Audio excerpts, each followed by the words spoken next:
الحمدللہ رب العالمین والصلاة والسلام علی سید الانبیاء والمرسلین. حمد و ثنا، تعریف و توصیف اللہ جل مجدہ الکریم کی ذات پاک کے لیے جو خالق کائنات بھی ہے اور مالک شش جہات بھی. اللہ جل وعلا کی حمد و ثنا کے بعد حضور نبی اکرم، شفیع امم، رسول محتشم، نبی مکرم، اللہ کے پیارے، امت کے سہارے، رب کے محبوب، دانائے غیوب، مالک رقاب امم، فخر عرب و عجم، والی کون و مکان، سیاہ لا مکان، سید انس و جاں، سرور لالا رخاں، نیر تاباں، سرنشین مہوشاں، ماہ خوباں، شہنشاہ حسینہ، تتمہ دوراں، سر خیل زہرہ جمالاں، جلوائے صبح ازل، نور ذات لم یزل، باعث تکوین عالم، فخر آدم و بنی آدم، نیر بطحا، رازدار ما اوہا، شاہد ما طغا، صاحب علم نشرہ، معصوم آمنہ احمد مجتبیٰ، حضرت محمد مصطفیٰ صلی اللہ علیہ وسلم کے حضور ناس میں اپنی عقیدتوں، ارادتوں اور محبتوں کا خراج پیش کرنے کے بعد واجب الاحترام، ذوی الاحتشام، برادران اسلام، السلام علیکم ورحمۃ اللہ وبرکاتہ.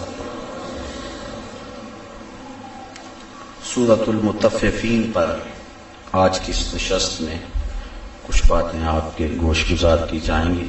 یہ 36 آیات پر مشتمل قرآن مجید کی مکی صورت ہے اور مکۃ المکرمہ میں سب سے آخر میں جو صورت نازل ہوئی وہ یہی صورت تھی. اس کے بعد حضور مدینہ ہجرت فرما گئے اور اہل مدینہ کو نزول قرآن کا جو مکہ میں سب سے آخر میں جو تحفہ پہنچا تھا وہ سورۃ المطففین کی صورت میں تھا. مدینے کے لوگ جب حضور تشریف لے گئے تو وہ ناپ تول میں کمی بیشی کرتے تھے. تو حضور علیہ السلام نے جا کے جب اس صورت کی تلاوت کی تو انہوں نے ناپ تول کی کمی کو چھوڑ دیا. امام قرطبی الجامع لاحکام القرآن کے اندر لکھتے ہیں کہ اس دن سے لے کر آج تک اہل مدینہ نے کبھی بھی ناپ تول میں کمی نہیں کی ہے. جب یہ صورت نازل ہوئی تو اس دن سے لے کر آج تک کبھی بھی ایسا نہیں ہوا کہ اہل مدینہ نے اس بات میں کوتاہی کی ہو. تو یہ ابو جہینہ ایک شخص تھا جس کا نام عمر تھا. اس کے پاس 2 سا تھے، پیمانے 2 تھے. ایک سے مال لیتا تھا اور ایک سے دیتا تھا. جس سے وہ لیتا تھا وہ پورا تھا اور جس سے پھر آگے دیتا تھا اس میں کمی اس نے کی ہوئی تھی. تو اللہ تعالیٰ جل شانہ نے یہ صورت نازل فرمائی کہ ویل للمطففین، خرابی ہے کم تولنے والوں کے لیے. الذین اذا اکتالوا علی الناس یستوفون، وہ جب اوروں سے ماپ لیں تو پورا لیں. واذا کالوہم او وزنوہم یخسرون، اور جب انہیں ماپ تول کر دیں تو کم کر دیں.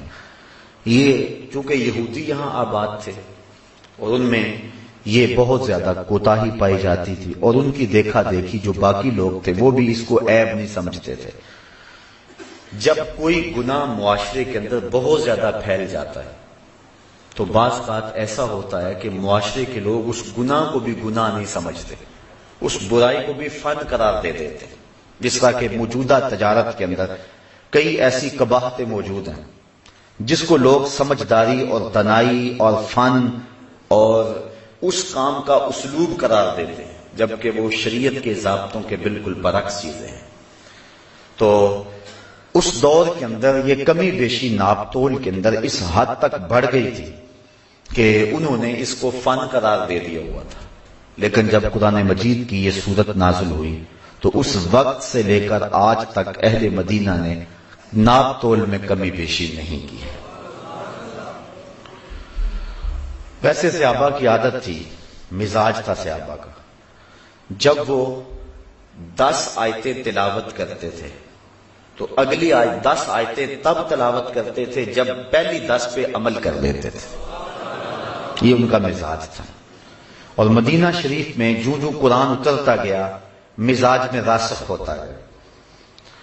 امام سمہودی نے وفاء الوفا میں لکھا ہے، حضرت عائشہ صدیقہ رضی اللہ تعالی عنہا سے مروی روایت فرماتی ہیں کہ اللہ کے جتنے بھی شہر ہیں یہ تلواروں سے فتح ہوئے، لیکن مدینہ قرآن سے فتح ہوا تھا.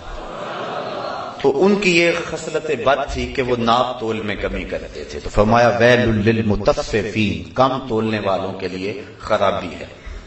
ویسے ویل جہنم کی ایک وادی بھی ہے، ان کو اس وادی کا کہا گیا کہ تمہارے لیے وہ وادی ہے جو ناپ تول میں کمی کرتے ہیں. جب لوگوں سے لیتے ہیں تو پورا لیتے ہیں، اور جب لوگوں کو دیتے ہیں تو اس میں کمی کرتے ہیں. اور ایک روایت حضرت عبداللہ ابن عباس رضی اللہ تعالیٰ عنہ سے مروی ہے کہ جب کسی قوم میں عہد توڑنے کی عادت پڑ جاتی تو اللہ تعالیٰ ان پر ان کے دشمن کو مسلط کر دیتا ہے. جس کو وہ پسند نہیں کرتے وہ ان کے اوپر مسلط کر دیا جاتا ہے. اس وقت پوری دنیا کے اوپر مسلم امہ جس جبر اور ظلم کی چکی میں پس رہی ہے، اور جو ہمارے حالات ہیں، اور وہ ناپاک بھوک جن کی چاپ اب وطن کے شمالی علاقوں میں گونج رہی ہے، تو ہم اس حوالے سے دیکھیں کہ ہماری عہد شکنی کا نتیجہ تو نہیں ہے. اور یہ حضرت عبداللہ ابن عباس نے حضور سے اس حدیث کو روایت کیا کہ جب کوئی قوم 5 کام کرتی ہے تو 5 عذاب ان کے اوپر مسلط ہوتے ہیں. 5 کے بدلے میں 5 چیزیں ان کے اوپر مسلط ہوتی ہیں. جب کوئی قوم عہد کو توڑ دیتی ہے تو پھر ان کے اوپر دشمن مسلط کر دیا جاتا ہے. وعدہ خلافی، عہد کو توڑنا کیا ہمارے مزاج میں راسخ نہیں ہو چکا ہے؟ اس کی تو ہم پرواہ نہیں کرتے ہیں. جبکہ اللہ کے محبوب علیہ السلام نے ایک شخص سے عہد کر لیا کہ میں یہیں کھڑا ہوں تمہارے آنے تک، تو وہ بھول گیا، لیکن حضور کھڑے 3 دن تک وہیں کھڑے رہے. اور جب 3 دن کے بعد وہ پلٹ کے آیا تو اس نے حضور کو دیکھا تو سخت شرمسار ہوا اور نادم ہوا. صرف نماز کے لیے اور قضاء حاجت کے لیے جاتے تھے، پھر آگے وہیں کھڑے ہو جاتے کہ میں نے وعدہ کیا ہوا تیرے آنے تک کھڑا رہوں گا. تو جب وہ آیا تو حضور نے فرمایا یار تو نے بڑی مشقت میں ڈال دیا مجھے، صرف اتنی بات کہی، تو نے مجھے بڑی مشقت میں ڈال دیا. تو وہی کھڑے ہیں، عہد کیا ہے اور پھر عہد کو توڑا نہیں ہے، اور اس کے لیے 3 دن تک وہی کھڑے رہے.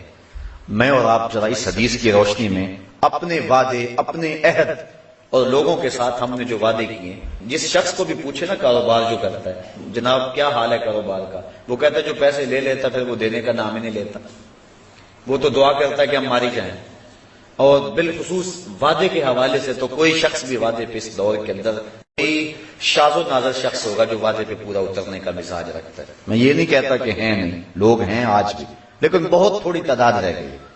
تو جب عہد کوئی قوم توڑتی ہے تو اس کی سزا کیا ملتی ہے کہ دشمن ان کے اوپر مسلط کر دیے جاتے ہیں.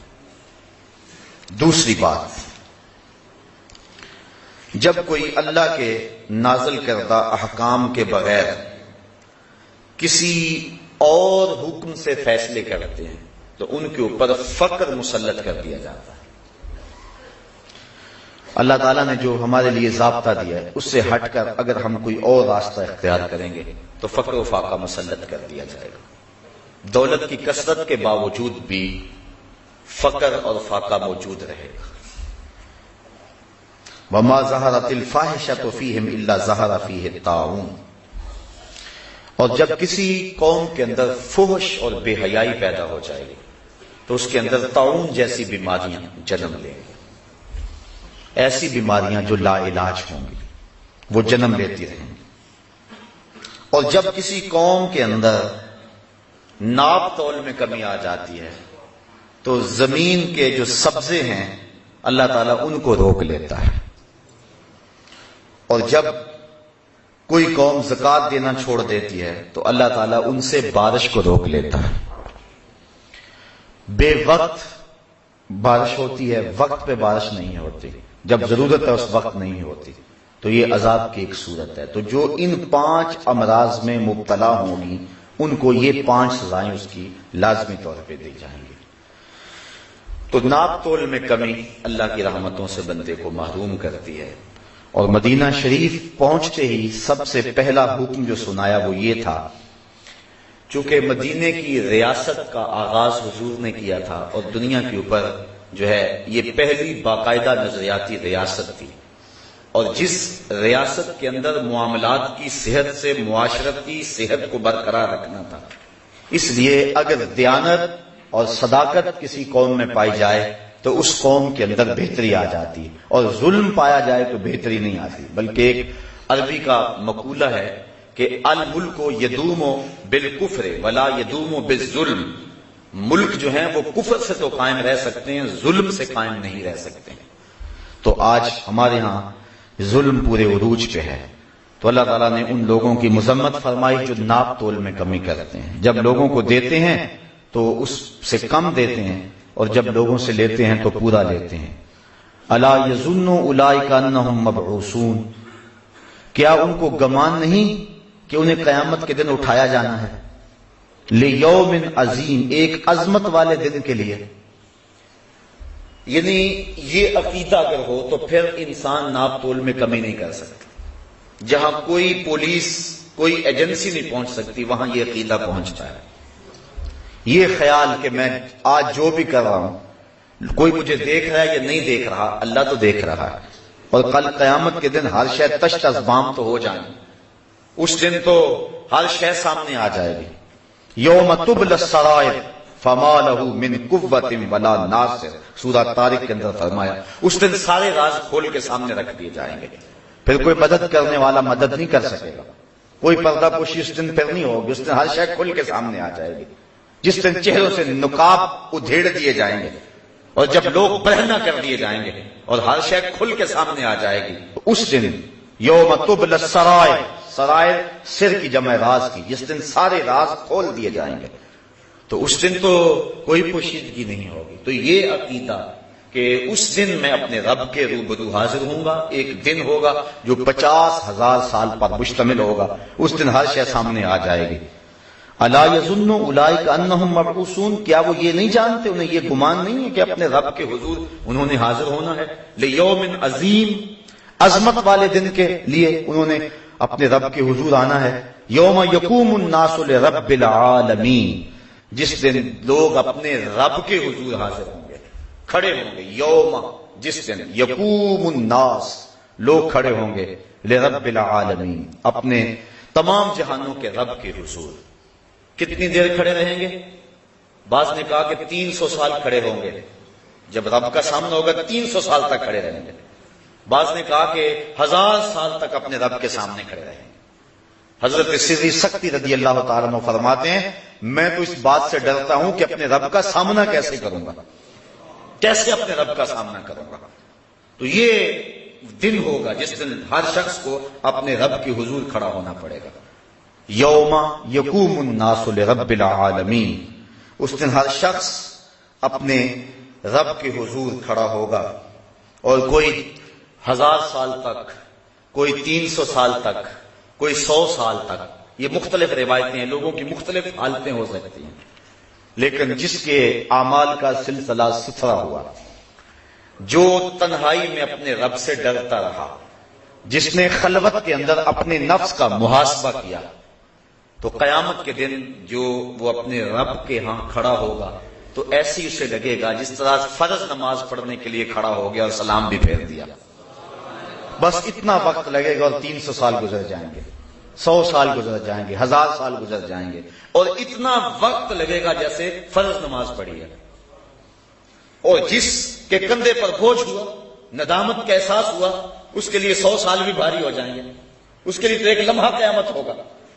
وہ کیا اقبال نے کہا تھا، مہینے وصل کے گھڑیوں کی صورت اڑتے جاتے ہیں، مگر گھڑیاں جدائی کی گزرتی ہیں مہینوں میں. جو وصل کے لمحے ہیں وہ تو یوں ہی گزر جائیں گے. 300 سال بندہ کھڑا ہوگا، لگے گا فرض پڑے اور بس وہ جلوہ ہٹ بھی گیا ہے، 300 سال گزر گئے ہوں گے. تو جو مومن ہوگا، جس کو دیدار سے فرحت مل رہی ہوگی، جو لذت میں ہوگا، جو سرور و نشاط میں ہوگا، اس کے لیے لمبی مسافت اس طرح گزر جائے گی. جس طرح کہ آتا ہے کہ جب مومن قبر میں جاتا ہے اور کافر قبر میں جاتا ہے، فرق ہے. کافر کے لیے تو بن گئی مصیبت قبر میں، قیامت کب آئے اور وہ عذاب سہ رہا ہے. اور مومن کے لیے ایسے ہوتا ہے کہ اچانک اسے ایک خوبصورت عورت نظر آتی ہے جس کے گلے کے اندر موتیوں کا ہار ہوتا ہے، اور یہ اس ہار کی طرف ہاتھ بڑھاتا ہے اور ہار ٹوٹ جاتا ہے اور وہ موتی بکھر جاتے ہیں اور یہ موتی چننے میں لگ جاتا ہے، اتنے میں قیامت بھی آ جاتی ہے. یعنی اس کی قبر کی ساری زندگی جو کہ صدیوں پر مشتمل ہے تھوڑے لمحوں میں یوں بیت جائے گی. اور اسی طرح جو اللہ کے حضور لوگ کھڑے ہوں گے تو 300 سال، 1000 سال یا 100 سال، بہرحال جتنا بھی طویل عرصہ ہوگا، جو اس کے دیدار کے طالب ہوں گے، جن کا کھاتا صاف ہوگا، جن کو نیکیوں کا نور نصیب ہو چکا ہوگا، جن کی آنکھ میں شوق دیدار ہوگا، تو اتنی لمبی مسافت 2 لمحوں میں گزر جائے گی.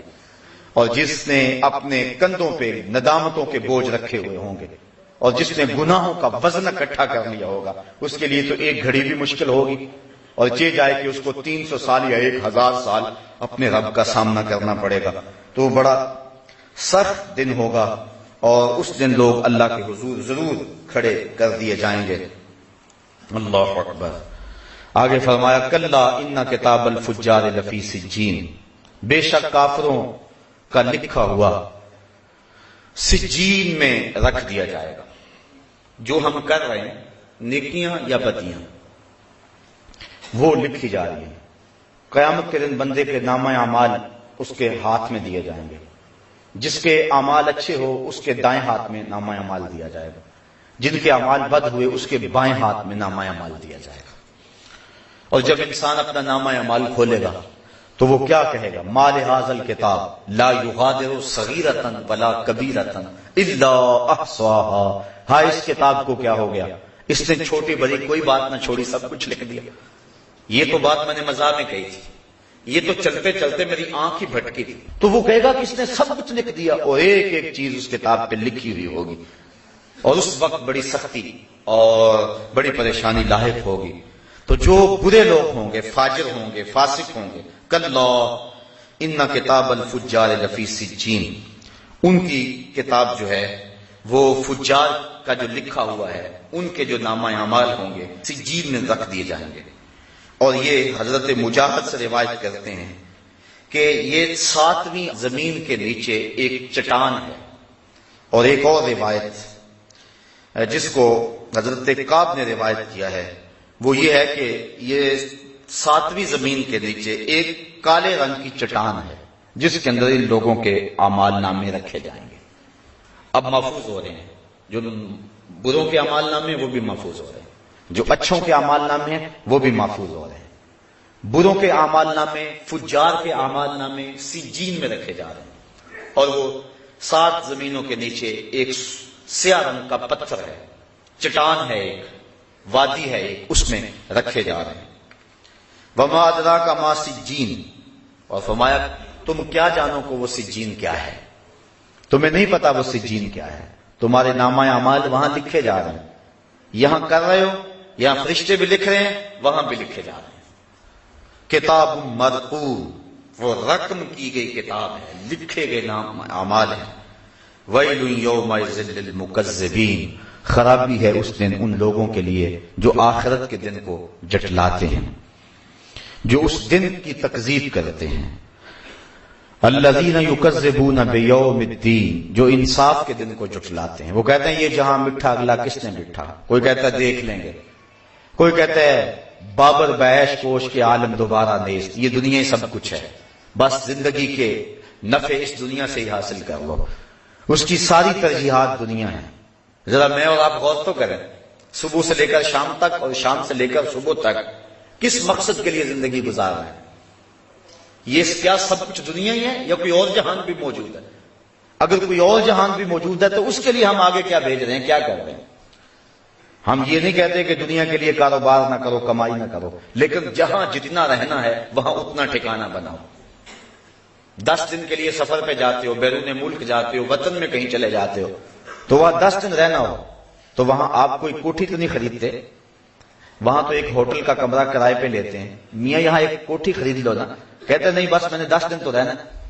تو جہاں 10 دن رہیں وہاں مکان کرائے پہ لیا جاتا ہے، اور جہاں 10 سال رہنا ہے، زیادہ رہنا ہے، وہاں چلو آپ ایک مکان بنا لیں. اور جہاں ہمیشہ ہی رہنا ہے زندگی کا خاتمہ ہی نہیں ہے، نقطہ انجام ہی نہیں ہے، زندگی ختم ہی نہیں ہونی ہے، تو کبھی سوچا اس کے لیے کیا بنایا؟ اس کے لیے یا ایھا الذین آمنوا اتقوا اللہ ولتنظر نفس ما قدمت لغد، اللہ فرماتا ہے ایمان والو اللہ سے ڈر جاؤ اور ہر جان یہ سوچے اس نے آنے والے کل کے لیے آگے کیا بھیجا۔ دنیا کا تو تمہیں پتا ہے، اتنی ہماری جائیداد ہے، اتنی پراپرٹی ہے، اتنی دولت ہمارے پاس بینکوں میں موجود ہے، اتنی ہماری مالیت کا مکان ہے، یہ کوٹھی اتنی مالیت کی ہے، زیورات ہمارے پاس جو ہے وہ اتنی مالیت کی ہے، یہ تو سارا حساب ہے ہمیں، لیکن کبھی یہ بھی سوچا کہ آخرت میں کیا بھیج چکے ہیں؟ وَلْتَنْظُرْ نَفْسٌ مَا قَدَّمَتْ لِغَدٍ، ہر جان یہ دیکھے اس نے آنے والے کل کے لیے کیا بھیجا۔ یہ ساری زندگی کتنی ہے؟ 50 سال کی، 60 سال کی، 100 سال کی لگا لیں، لیکن حشر کا ایک دن 50,000 سال کا ہوگا۔ 50 سال کا نہیں، 100 سال کا بھی نہیں، 50,000 سال کا ایک دن ہوگا، پہلا دن، اور اس کے بعد پھر موت کو مینڈے کی شکل میں لا کے ذبح کر دیا جائے گا، موت کو بھی موت آ گئی۔ اب ایسی زندگی جو کبھی ختم نہیں ہوگی، اس زندگی کو برباد کر لیں اور اس زندگی کو سنوار لیں، اس سے بڑی نادانی اور کیا ہو سکتی ہے؟ کوشش تو ہو دونوں زندگیاں سنور جائیں، ربنا آتنا فی الدنیا حسنۃ وفی الآخرۃ حسنۃ، یہ بھی ٹھیک ہو جائے وہ بھی ٹھیک ہو جائے، لیکن اگر دونوں میں ایک کو ترجیح دینا پڑے تو اس ابدی اور سرمدی زندگی کو ترجیح دیں۔ تو کہا کہ اس دن کو جھٹلا دیا، ایک ہے زبان سے جھٹلانا، تکذیب کرنا، میں نہیں آخرت کو مانتا، اور ایک ہے اپنے عمل اور اپنے رویے سے آخرت کی تکذیب کرنا، اپنے انداز معاشرت سے آخرت کی تکذیب کرنا۔ میں اور آپ دیکھیں ہمارا جس طرح کا رویہ ہے زندگی گزارنے کا، کیا ہمارا عمل، ہمارا کردار، ہمارے شب و روز، ہماری زندگی کے لیل و نہار آخرت کی تکذیب نہیں کر رہے ہیں؟ جو کچھ ہے اس دنیا کے لیے یہ آخرت کے لیے ہم نے کیا آگے بھیجا، اور آخرت کے حوالے سے ہماری تگ و تاز کیا ہے، ہماری فکر کیا ہے، ہماری جد و جہد کیا ہے۔ پچھلے دن ایک فوتگی ہو گئی تو قبر میں تدفین کر کے شام کا وقت تھا، جب واپس پلٹے تو میں اپنے گھر میں آپ بیٹھ کر کے سوچنے لگا، اس شخص سے تعلق تھا تو عشاء کی نماز کے بعد نیند نہیں آ رہی تھی، تو کافی دیر تک مغفرت کی دعا میں مشغول رہا۔ جب پچھلا پہر ہوا تو میرے دل میں ایک بات آئی اور مجھے 2-3 دن تک اس بات نے تڑپائے رکھا۔ میں نے کہا بیٹے نے انٹرویو دینا ہونا تو اس کو انٹرویو پہ بھیج کے ماں باپ مصلے بھی بچھاتے ہیں اور ماں باپ دعائیں بھی کرواتے ہیں اور ہمیں بھی فون کرتے ہیں، لیکن اس کے ماں باپ نے مجھے فون نہیں کیا کہ بیٹا سخت انٹرویو اب اس سے لیا جائے گا تو جناب دعا کرنا۔ یعنی ہماری آخرت کے معاملے میں جو ترجیح ہے وہ نہیں رہی ہے۔ بیٹا یا بیٹی یا عزیز قبر میں اتر جائے تو اس کے بارے میں ہم وہ فکر مند نہیں ہوتے جو اس کے دنیا کے معاملات کے اندر ہماری فکر مندی ہوتی ہے۔ اور اس کو ذرا تھوڑے لمحوں میں تنہائی میں کبھی سوچنا کہ ایسا ہی نہیں ہے تو ہمارا عمل، ہمارا رویہ اور ہماری زندگی جو ہے یہ آخرت کی تکذیب کر رہی ہے۔ تو اللہ تعالیٰ جل شانہ نے ارشاد فرمایا وَيْلٌ يَوْمَئِذٍ لِّلْمُكَذِّبِينَ، خرابی ہے اس دن کو جھٹلانے والوں کے لیے، اس دن کی تکذیب کرنے والوں کے لیے۔ کوئی کہتا ہے یہ جہاں مٹھا اگلا کس نے ڈٹھا، کوئی کہہ رہا جی دیکھ لیں گے آخرت آئے گی تو دیکھ لیں گے، اتنا آسان تو نہیں ہے۔ ایک شخص کہتا ہے جی جہنم میں گئے بھی تو ایک جھٹکا لگے گا، ایک بس غوطہ لگے گا اور آ جائیں گے۔ فما اصبرهم علی النار، لوگوں کا آگ پر کتنا حوصلہ ہے۔ حضور علیہ السلام تشریف فرما تھے کہ اچانک ایک دھماکے کی آواز آئی، فرمایا صحابہ جانتے ہو یہ آواز کیسی ہے؟ کہا اللہ و رسولہ عالم، اللہ اور اس کا رسول خوب جانتا ہے۔ فرمایا 70 سال قبل ایک پتھر جہنم میں پھینکا گیا تھا، اب یہ اس کے پیندے میں گرا ہے، یہ گرنے کی آواز ہے۔ تو 70 سال کی گہرائی ہے جہنم میں، اگر ایک ہوتا بھی لگا تو 140 سال تو لگ جائیں گے، تو کتنا حوصلہ ہے۔ فما اصبرهم علی النار، اللہ قرآن میں کہتا ہے لوگوں کا کتنا حوصلہ ہے آگ پر، کتنی دلیری اور کتنی ہمت ہے آگ پر۔ کوئی کچھ بول رہا ہے، کوئی کچھ بول رہا ہے۔ دنیا میں تو تھوڑی سی تکلیف آ جائے تو دن کو تارے نظر آ جائیں، اور دنیا کی تکلیفیں آخرت کی تکلیفوں کے مقابلے میں حیثیت ہی کیا رکھتی ہیں؟ تو ماں باپ کو جہاں اولاد کے اچھے مستقبل کی فکر ہوتی ہے، اس کا مستقبل ٹھیک ہو جائے، اور مستقبل سے مراد اس کی دنیا کی زندگی کے آخری ایام، کبھی اس کا مستقبل آخرت کا مستقبل بھی سوچنا چاہیے۔ بچہ